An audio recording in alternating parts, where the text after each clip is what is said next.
Hola, hola a todos y todas, estudiantes de la cátedra de Neurofisiología y Psicofisiología. Me conecto nuevamente con ustedes para una nueva clase virtual correspondiente al 12 de junio. Ustedes aquí en pantalla tienen el tema que vamos a ver en esta clase, que está vinculado a ciertas estructuras subcorticales que vamos a empezar a denominar los ganglios o los núcleos basales. También tienen ustedes presente acá en esta primera pantalla la bibliografía en la cual me voy a basar para la clase. Ustedes ya saben que mi estilo de clases es dejarles a través de las imágenes vistas en los videos y vistas en el archivo PDF que también les comparto, dejarles una gran síntesis de lo que ustedes pueden encontrar en la bibliografía de manera tal que lo podamos explicar, que podamos entender la funcionalidad, la importancia del tema y que ustedes luego puedan profundizar un poco más a través de la literatura, pero siempre partiendo de esta síntesis que ya de por sí es bastante exhaustiva para el tema. Bueno, de esta manera comenzamos con la clase.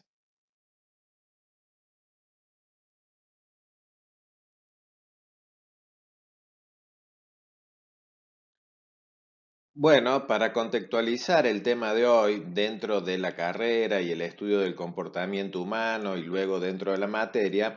simplemente vamos a referir y vamos a repasar cómo en la carrera estamos estudiando el comportamiento humano y una serie de consideraciones que ocurren en la organización del psiquismo o en la actividad mental, que luego vamos a expresarnos a través de nuestras formas de actuación o de comportamientos. Y yo ya les había adelantado en la clase precedente que siempre poder expresarnos, comportarnos, de alguna manera esto implica algún tipo de movimiento, sea porque nos movemos o sea porque inhibimos el movimiento, por lo cual es muy importante estudiar algunas estructuras nerviosas que están implicadas en estos sistemas de movimiento, con el cual vamos a denominar las aferencias, a partir de lo cual todo lo que se ha elaborado en la actividad cortical, que es lo que estamos estudiando en esta materia, pero que a su vez es un reflejo o, si se quiere, es una base o un sustento de lo que acontece a nivel psíquico o a nivel mental, finalmente nos expresamos a través del comportamiento. Simplemente para repasar, les recuerdo algo que ya hemos visto, que existen tres grandes sistemas integradores del organismo, como el sistema nervioso, endocrino e inmunológico, que se influyen entre sí recíprocamente y que de alguna manera constituyen el sustento a partir del cual podemos aprender, podemos tener memoria, podemos modificar nuestro comportamiento y actuar, y finalmente asumir que lo hacemos siempre en un medio, no existe la actuación en el vacío, y a través de estas actuaciones el medio nos va a proveer circunstancias de nuevos aprendizajes o circunstancias de refuerzo o circunstancias de estímulo o de consecuencias en relación a nuestro comportamiento, de manera de que es inevitable a lo largo de la vida estar aprendiendo continuamente desde cosas muy cotidianas, vivencias que vamos teniendo a lo largo de la vida, hasta aprendizajes más informales o aprendizajes formales como son los dependientes de la educación. Y todo esto que vamos aprendiendo a lo largo de la vida y que conforma nuestra experiencia, de alguna manera va afectando en cómo se organiza la funcionalidad más compleja de nuestro sistema nervioso y por lo tanto afecta a los procesos de aprendizaje y memoria. Con esa experiencia es que luego actuamos, ¿sí? Y esto requiere movimiento, y en esta clase vamos a entender cómo hay estructuras bastante claves en la organización, iniciación y finalización del movimiento. Como contexto también dentro de la materia es bueno repasar o considerar las principales estructuras que se vienen estudiando desde una perspectiva anatómica, también desde una perspectiva funcional básica,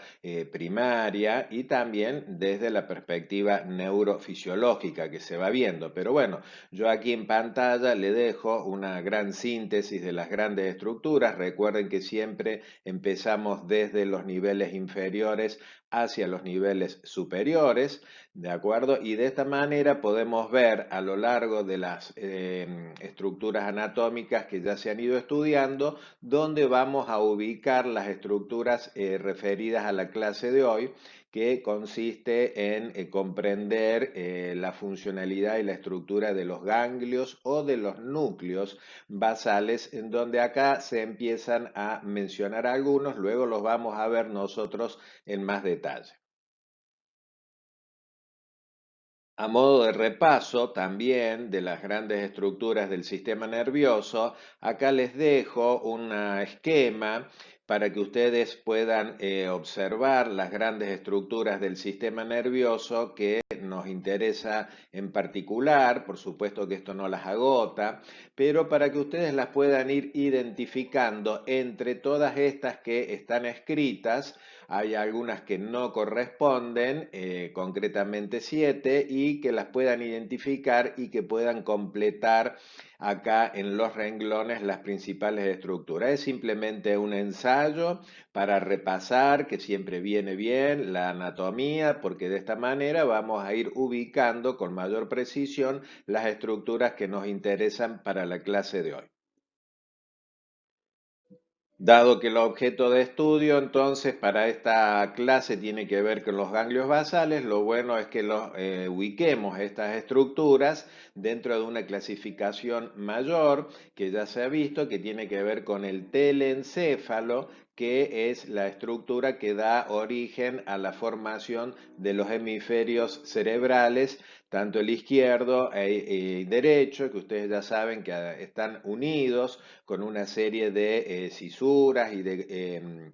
sustancia blanca y de fibras, de la cual la más visible, que probablemente hayan identificado en el práctico de macroscopía del sistema nervioso, que es el cuerpo calloso. Pero bueno, acá tenemos las principales estructuras, entonces telencefálicas, y vamos a estudiar ahora los ganglios o los núcleos basales.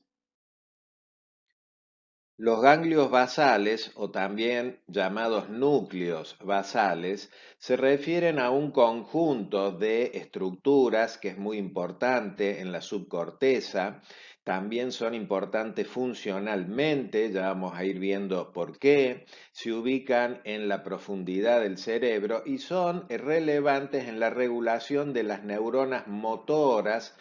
sobre todo las motoras superiores, que están ubicadas en el tercer nivel, a nivel de la corteza cerebral. Ya vamos a ir explicando esto con más detalle, pero para empezar a ponerle nombre a estas estructuras, nos vamos a estar refiriendo básicamente a la estructura o el núcleo caudado, el putamen y el globo pálido. Estas son las tres grandes estructuras.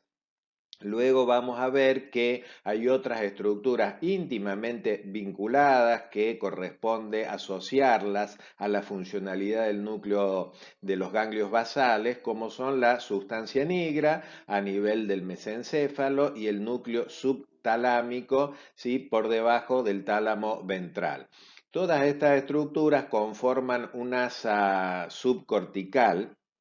que relaciona la mayor parte de las áreas de la corteza con las neuronas motoras superiores de la corteza motora primaria y premotora, que las conecta a su vez con el tronco encefálico. Por ahora simplemente es una introducción, esto lo vamos a ver con más detalle. Simplemente acá en imagen se hace constar o empezamos a introducir que la afectación de estas estructuras va a implicar, entre otras cosas, que las personas no puedan cambiar suavemente entre los comandos que inician el movimiento y aquellos que lo terminan. Por lo cual esto se va a ver reflejado mucho en las alteraciones del movimiento que vamos a empezar a detallar.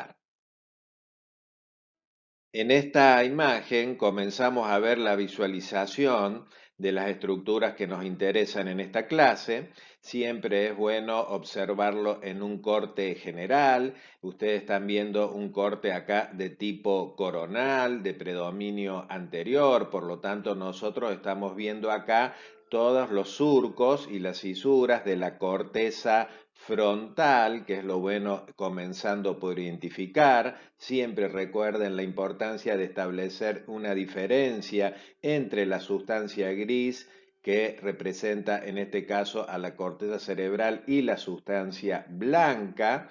¿sí? Por debajo pueden reconocer acá los surcos, las fisuras, los distintos pliegues. Y cuando empezamos a referir o a ubicar estructuras de la profundidad del cerebro, llamadas subcorticales, empezamos ahora a reconocer las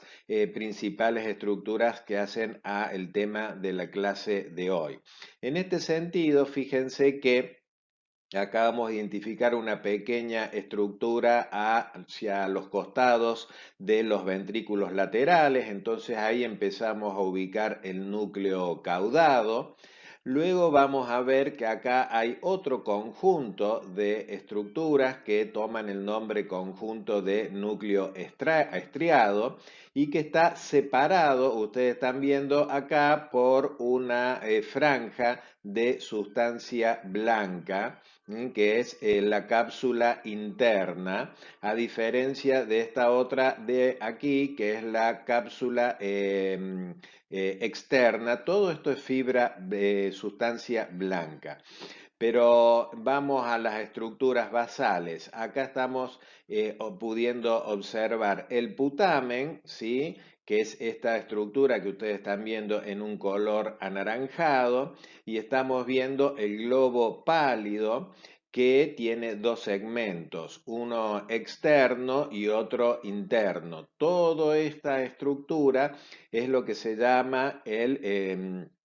lenticular, ¿no es cierto? Y acá tenemos el núcleo caudado. Pero básicamente hemos hecho una diferenciación más detallada de estas estructuras y falta completarlo con otro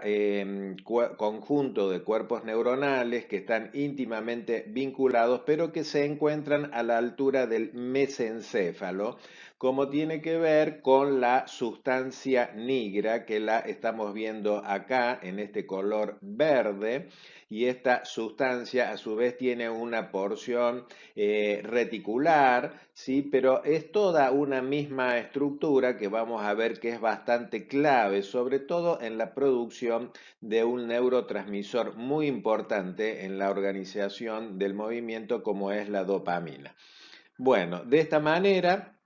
hemos hecho referencia a el tema de hoy, hemos introducido las principales estructuras, hemos hecho una primera ubicación espacial y anatómica de estas estructuras, y ahora vamos a comenzar a ver esto mismo en más detalles.